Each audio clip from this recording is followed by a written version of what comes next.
తాకట్లో ఉన్న మీ బంగారం ఈ రోజు ఎంత ధర చేస్తుందో కొమ్మూరి గోల్డ్ వాళ్ళకి కాల్ చేసి ఫ్రీ గోల్డ్ కాస్ట్ చెక్ చేసి చెప్తారు. ఒక మహానుభావుడు నాకు వెంటబడి ఒక అద్భుతమైన మంత్రం ఇచ్చాడు. అప్పటికే నాకు గాయత్రి ఎలాగూ ఉన్నది జన్మను అనుసరించి పితృప్రసాదముగా.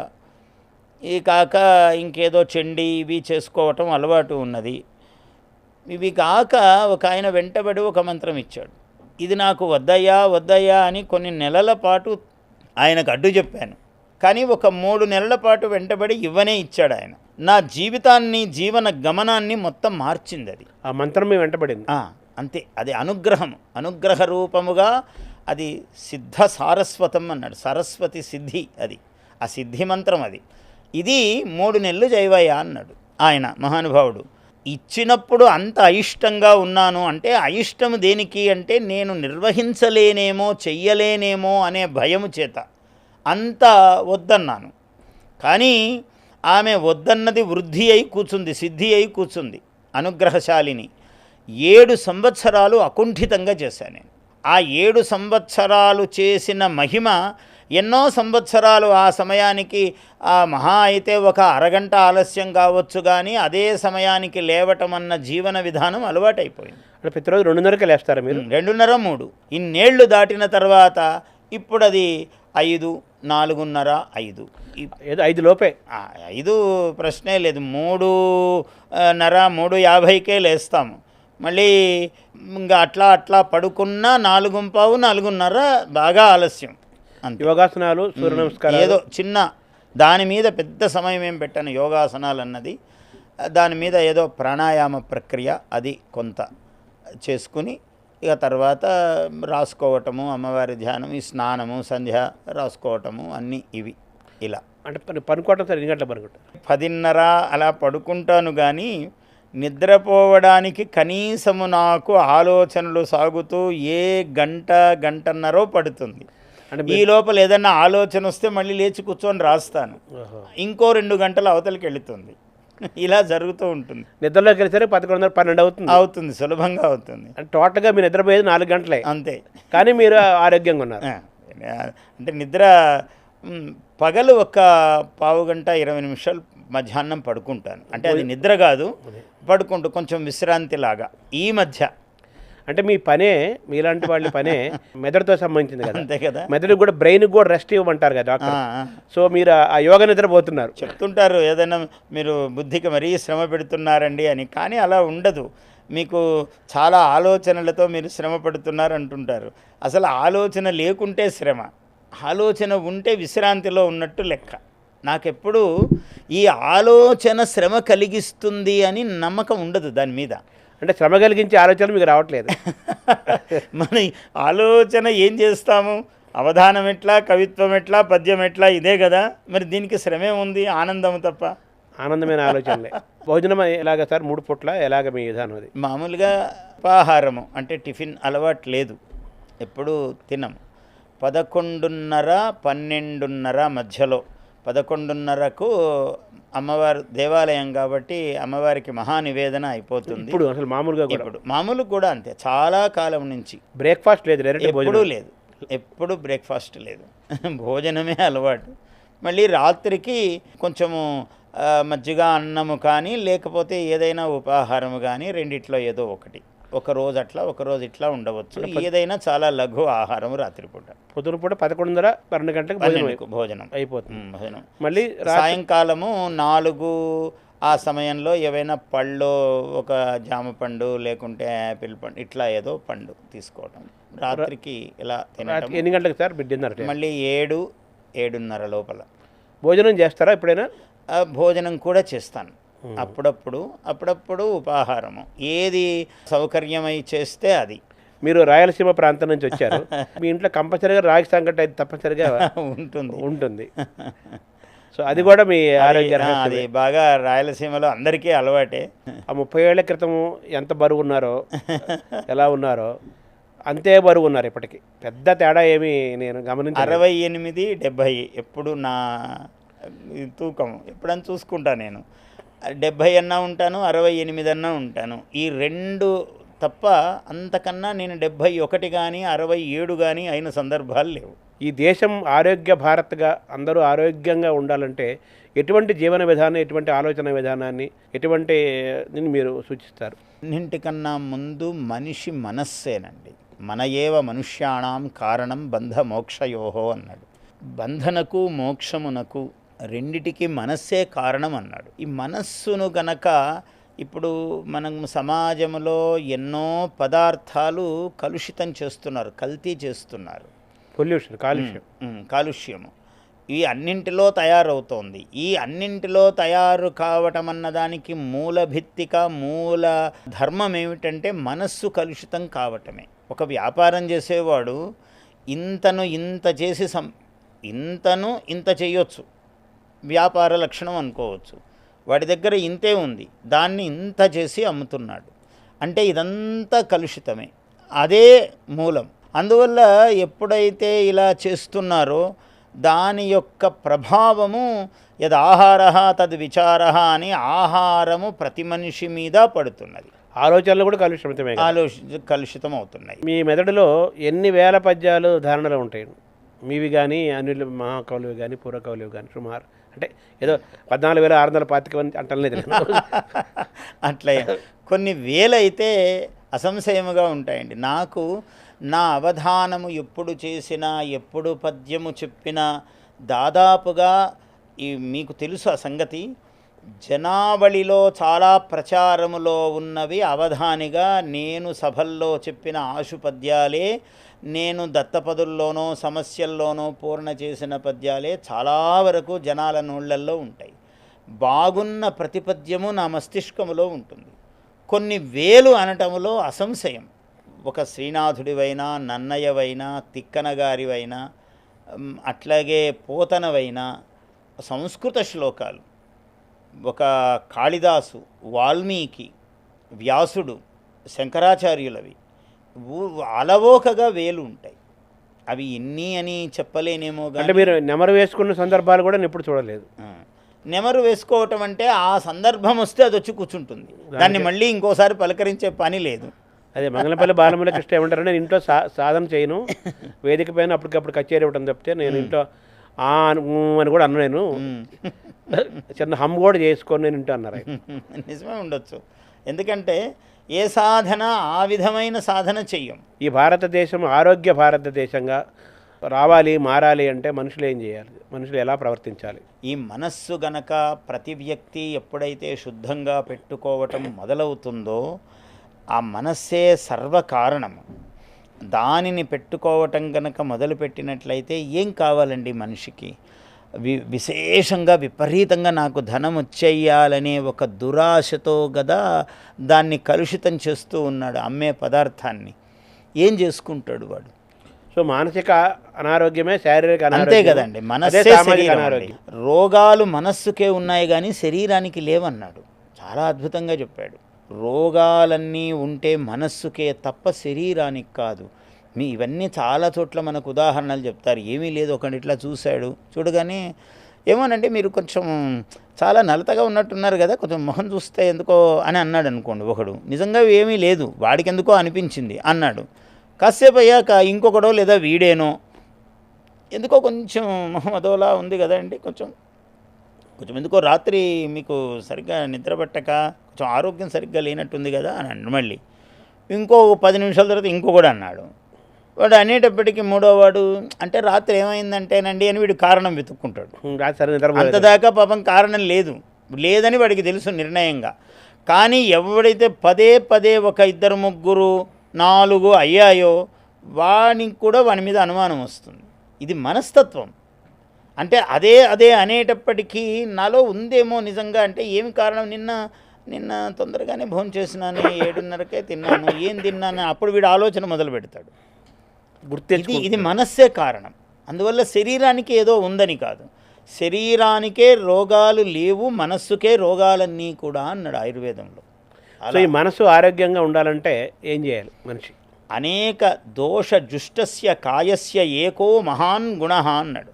అనేక దోషాలతో కూడుకున్న ఈ శరీరానికి ఒకే ఒక గొప్ప గుణం ఉందన్నాడు. ఏమిటయ్యా? యం యథా వర్తయత్యేనం యో యథా వర్తయత్యేనం తం తథైవ అనువర్తతే.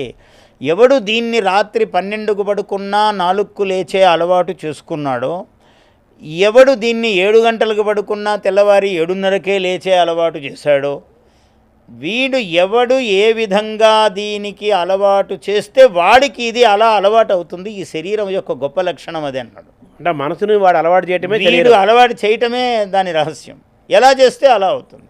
రాత్రి 12కు పడుకున్న వీడు 4కు లేస్తాడు, వాడు ఆరోగ్యంగానే ఉంటాడు. వాడి లక్షణం అది. ఒకడు తొందరగా 7కే పడుకున్నా మళ్ళీ వాడు 7 అయితేనే లేస్తాడు. వాడు అలా అలవాటు చేశాడు దాన్ని, సోమరితనం. అందుకనే షడ్ దోషాహ పురుషేణేహ హాతవ్యా భూతిమిచ్చత అన్నాడు సంస్కృతంలో. 6 దోషాలు ఉన్నాయన్నాడు. మొదటిది నిద్ర. నిద్ర అంటే అతి నిద్ర అని లెక్క. అసలు నిద్రపోవద్దని కాదు, నిద్రపోకపోతే లోపం మళ్ళీ. నిద్ర, తంద్ర ఊరికే కునికిపాటు, తంద్ర అంటే కునికిపాటు. భయం, చీటికి మాటికి అన్నిటికీ భయపడుతుండడం, ఇట్లా చేస్తే ఏమవుతుందో, అలా చేస్తే ఏమవుతుందో, అట్లయితే ఏమో. క్రోధం, చీటికి మాటికి కోపం రావటం. ఆలస్యం, ఏ పనినైనా వీడు నానుస్తూ ఉండటం.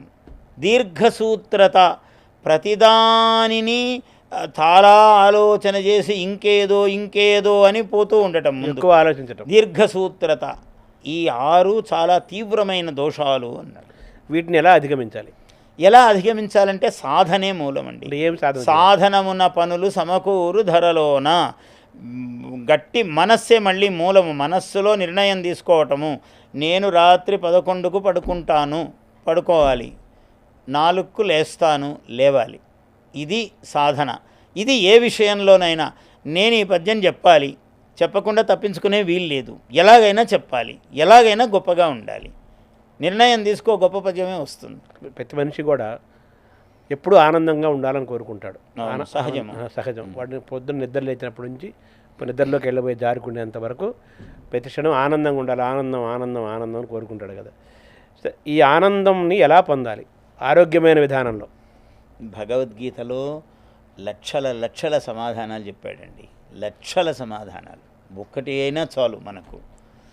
ఏమంటాడంటే, తుల్య నిందాస్తుతిర్మౌని సంతుష్టో ఏన కేనచిత్ అనికేతః స్థిరమతి భక్తిమాన్ మే సదా ప్రియ అన్నాడు. వీడు నాకు చాలా ఇష్టుడు అన్నాడు. ఎందుకుగాడండి ఇష్టుడు? ఏమన్నాడు? యుక్తాహార విహారశ్చ యుక్తచేష్టశ్చ కర్మసు యుక్త స్వప్నావబోధశ్చ యోగో భవతి దుఃఖః అన్నాడు. దుఃఖమును హరించేటువంటి యోగం ఏమిటి అన్నాడు. యుక్త ఆహారము విహారము. కడుపు నొప్పి ఎందుకు వస్తుందండి? మనకు కూడా ఎప్పుడైనా కొంచెం బాగుందని ఎక్కువ తింటే కడుపు నొప్పి వస్తుంది.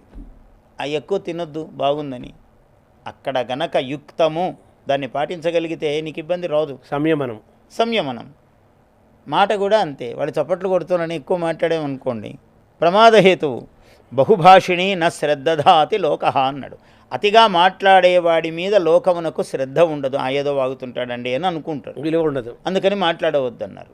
రఘువంశ రాజుల గురించి కాళిదాసు ఎంత గొప్పగా చెప్పాడంటే, జ్ఞానే మౌనం క్షమాశక్తౌ త్యాగే శ్లాఘా విపర్యయ త్యాగాయ సంభృతార్థానాం సత్యాయ మితభాషిణాం అన్నారు.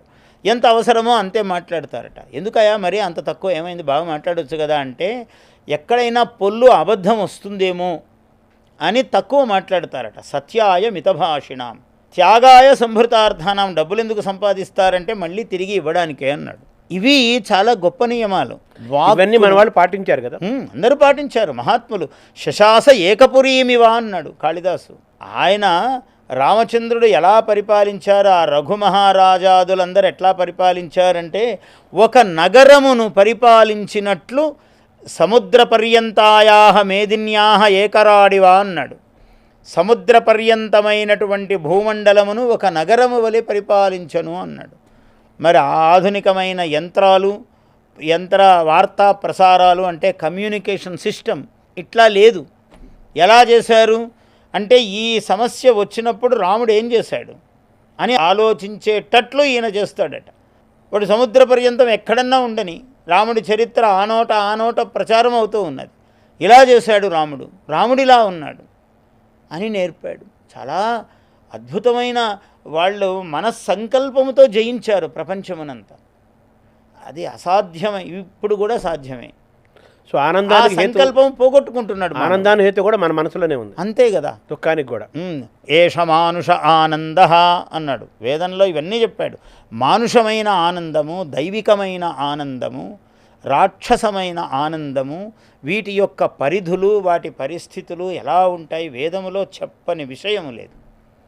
మానుష ఆనందం ఎట్లా ఉంటుంది, దేవతా ఆనందం ఎట్లా ఉంటుంది. మనిషి అయిన వాడు, మామూలు మనిషి, వీడు ఏదో వాడికి కలిగి ఒకరికి పెడితే వీడికి సంతోషం, వాడికి లేకపోయినా ఒకడికి పెడితే సంతోషము దేవతా లక్షణం. ఎదుటివాడికి ఉన్నా ఉండకపోయినా వీడికైతే ఉండాలి, వాడికి ఉండేది లాక్కోవాలి. నాకు అన్నీ ఉన్నాయి అయినా వాడికి ఉండొద్దు లాక్కోవటం రాక్షస లక్షణం. అంటే దుర్వార్తలు, చెడు మాటలు మాట్లాడుతూ ఉండడము, ఎవరి గురించైనా తట్టుకోలేకపోవటము, అబద్ధాలు ప్రచారం చేస్తూ ఉండడము, పూర్తిగా రాక్షస లక్షణం. వీళ్ళకి శాంతి ఎక్కడొస్తుంది? మనిషి, దేవుడు, రాక్షసుడు అన్ని వాడిలోనే ఉన్నాయి, అన్ని వాళ్ళను ఉన్నాయి. మనం దేన్ని ఎక్కువ బయటికి తీసుకొస్తామనే దాన్ని బట్టి మన లక్షణం.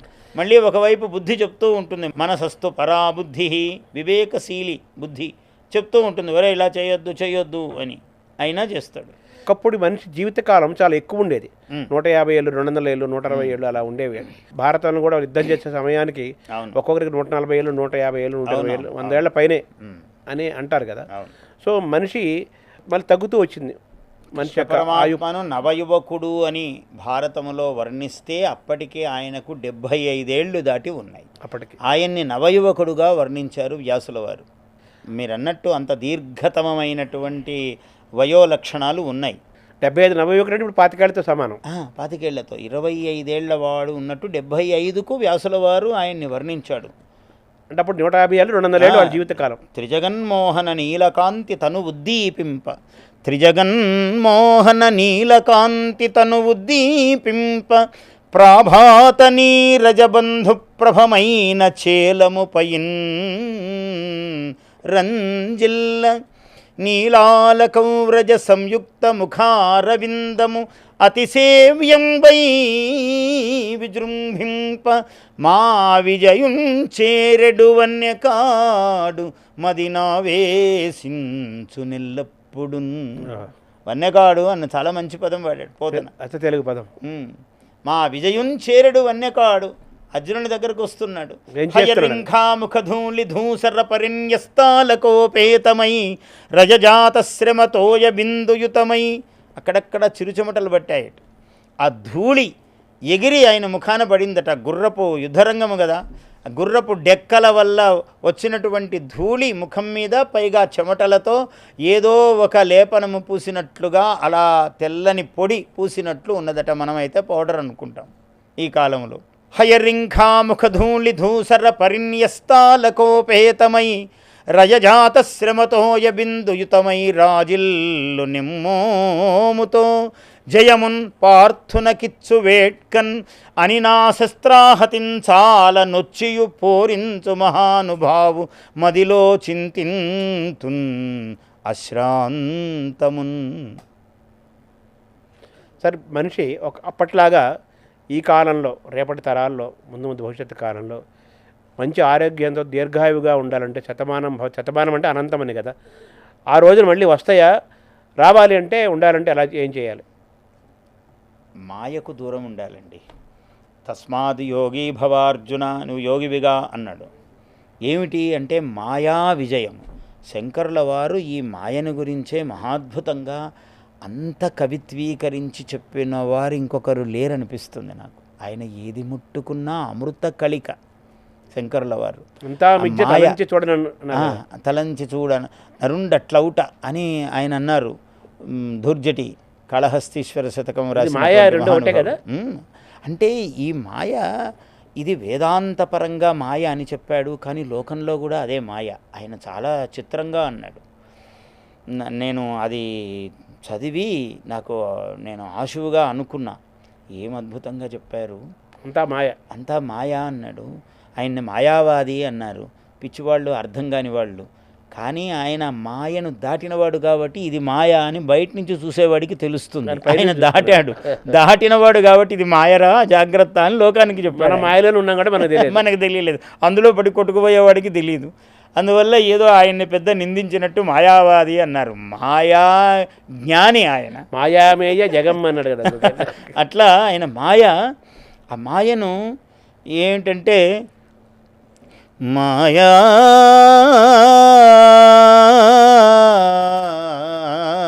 ఓ మాయా నిన్నుగానక నిన్ను తెలియక మనిషి బ్రతుకు ఏ మాయా మాయా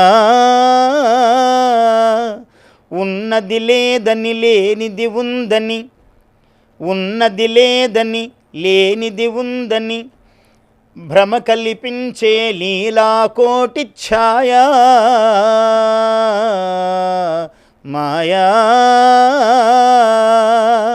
నిన్నుగానక నిన్ను తెలియక మనిషి బ్రతుకు ఏ మాయా అని నేను ఆశువుగా పాడుకున్నా. శంకరుల వారి ఎన్నిటికో నేను అట్లా ఆశువుగా పాడుకుంటూ రాసుకుంటూ ఉంటాను నేను. సో మాయకు దూరం మాయను ఎవడు దాటుతాడో, మాయ అంటే ఏమీ లేదు, లేనిది ఉందని ఉన్నది లేదని, ఇదే మాయ. నీకు సత్యము కానడు వీడు, సత్యం తెలుసుకోడు, లేనిది భ్రమ, వాడు ఊగిపోయి చాలా నరాలు తెగేటట్లు వీడు కోపపడిపోయి హూ అని ఆవేశపడి లేదా ఆనందపడి ఏదైనా దోషమే అలా అయిపోతాడు. ఆ మాయ నిజం తెలిసినప్పటికీ ఓహో ఇది కాదా, నేను ఊరికే ఇంతసేపు పరిచాను అంటే అలా అనుకోలేదండి అని అప్పుడు మొదలు పెడతాడు. విలువ లేదు, ఇదంతా మాయే. మాయే.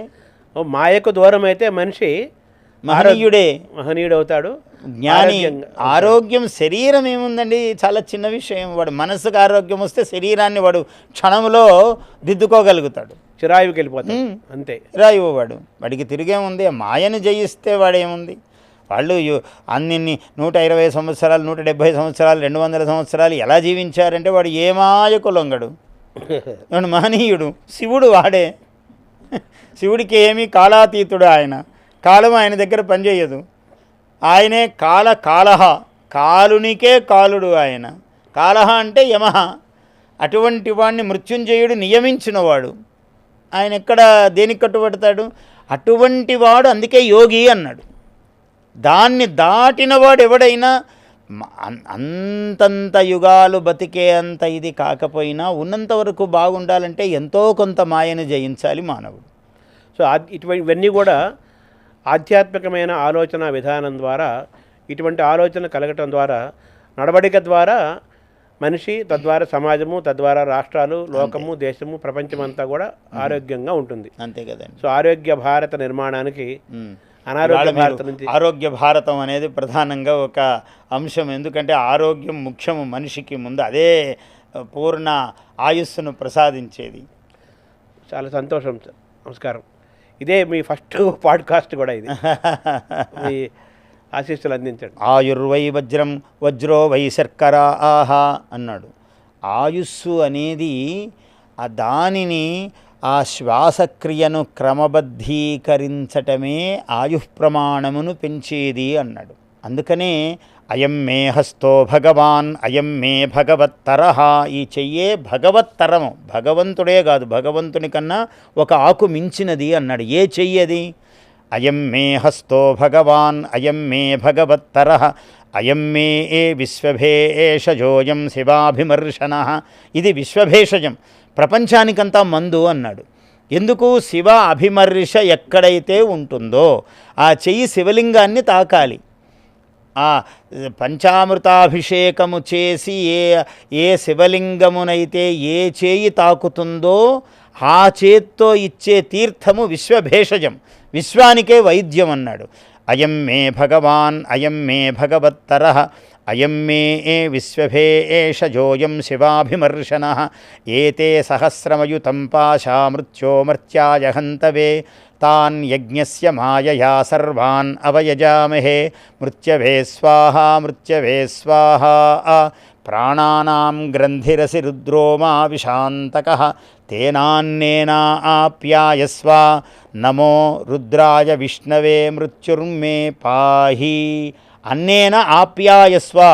అటువంటి వాడు అన్నము వండినా, తీర్థము ఇచ్చినా, అన్నము పెట్టినా, గుడిలో ప్రసాదానికి ఎందుకు ప్రత్యేకత, ఆ ప్రసాదానికి ఎందుకు జనం ఎగబడి ఆ ప్రసాదం తింటారు అంటే అక్కడ ఒక శివలింగము అన్నాడు. శివలింగమే అక్కర్లా, స్వామి యొక్క విరాణ్ మూర్తి, నరసింహస్వామి యొక్క మూర్తి, వెంకటేశ్వర స్వామి యొక్క మూర్తి, ఆ మూర్తిని అర్చన చేసినటువంటి చేయి ఆ చేతితో తీర్థము, ఆ చేతితో ప్రసాదము, లోకమునకు అదే మహావైద్యము అన్నాడు. నమస్కారం.